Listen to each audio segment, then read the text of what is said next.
My name's Alison Boys and I'm the Programme Manager of a brand new landscape partnership scheme, the Gwent Levels. We're funded by the Heritage Lottery Fund, and over the next 3.5 years we're going to be delivering some really exciting projects, working alongside the communities here to celebrate and enhance the unique heritage of this very special area. We're standing here at Peterston Gout on the Gwent Level. It's a really rugged and beautiful place. Behind me is the vast Severn Estuary, which has the second largest tidal range in the world and is home to thousands of birds and wildlife. The area inland from here is equally special. It's been handcrafted by the people that have lived and worked here over thousands of years, taming powerful natural forces to create over 900 miles of watercourses. With our projects, we want to celebrate not only the human histories here, but also the wealth of wildlife that this landscape sustains. From the beautiful insects to the flowers and plants and the many birds, some of which are unique to this landscape and not found anywhere else in Wales or the UK. Let's hear from some of our partners.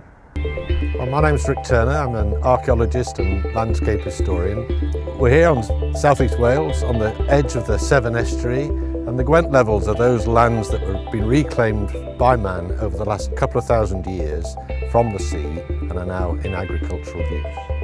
You've got two problems when you're trying to work in a landscape like this.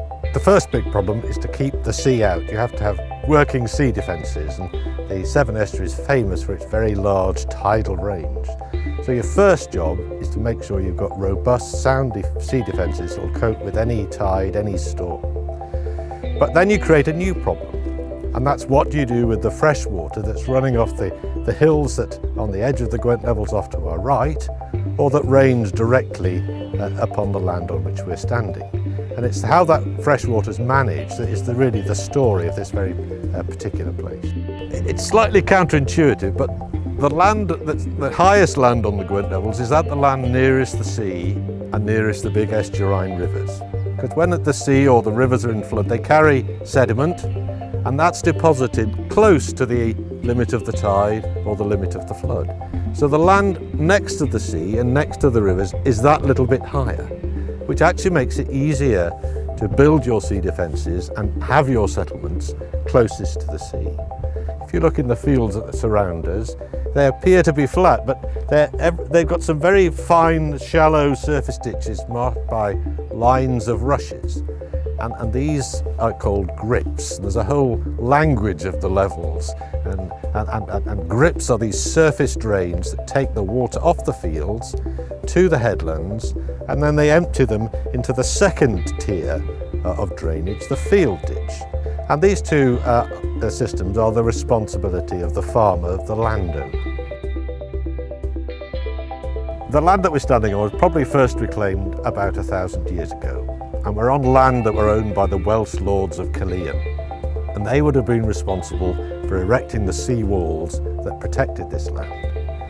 And then it was their tenants, their farmers who moved into the land, who took responsibility for creating the ditches, for creating the fields and the surface drains. And that responsibility remains today. It's an extraordinarily ancient system. I'm Richard Baker. I'm a Reserves Officer for Gwent Wildlife Trust. I'm lucky enough to work on the Gwent Levels.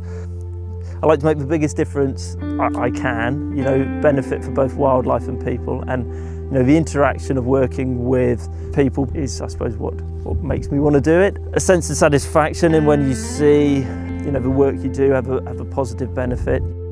The Gwent Levels are a historic landscape, and they've evolved over centuries, and it's really how they're special because people and wildlife have interacted over that time, and both have had an effect on shaping the landscape. So across the levels, although very flat, there's really interesting features, the range of different types of drainage, watercourses on the levels, the old pollards, areas of reed bed, and there's a whole host of different types of wildlife which have really made that their own. I mean, people are part of the landscape, aren't they? And we shouldn't be kind of separating, big fences around reserves and saying, this is a nature reserve, keep out. The appreciation of nature is all part of what the Wildlife Trust does. There's an awful lot of rarities here, which is reflected in why so much of the Gwent Levels is designated as SSSIs and why there are so many nature reserves kind of spread across the levels. I'm Jane and I've volunteered down at the Levels for the last, 5.5 years or so. It's much better than going to the gym, being stuck in the gym with horrible music going on. Out here you've got the bird song, but yeah, it keeps you fit.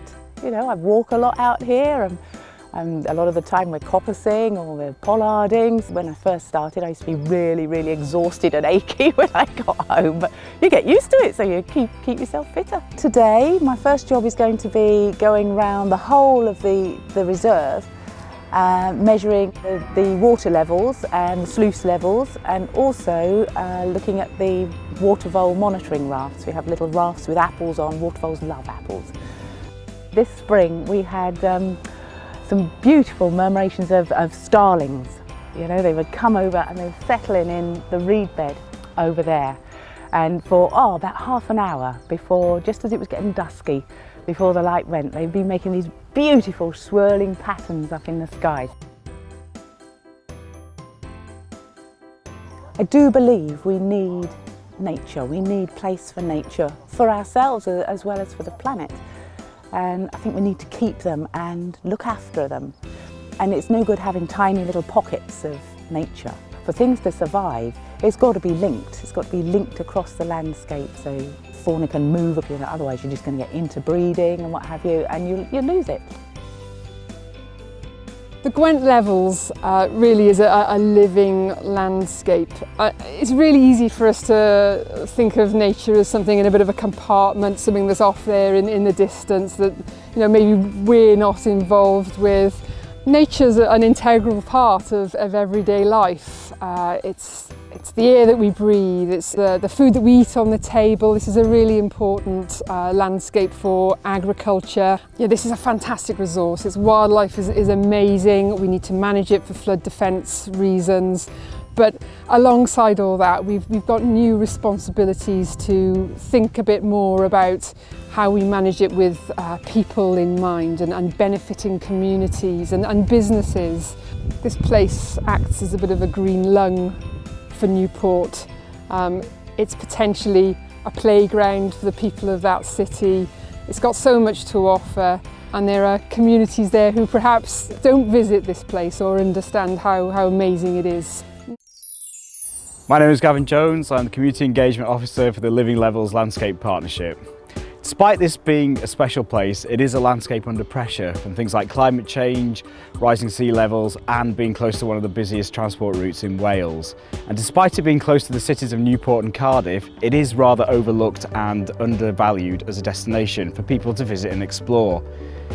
We want the best for the Gwent Levels, we want the best for the wildlife, the people, and the economy.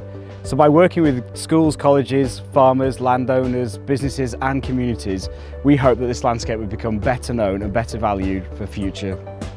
There are going to be plenty of ways for you to get involved in this project over the next 3.5 years. You may want to get involved in our conservation work, archaeology, history, or even come along to one of our walks, talks, or even one of our events. So if you want to get involved and shape the future of the Gwent Levels, please get in touch.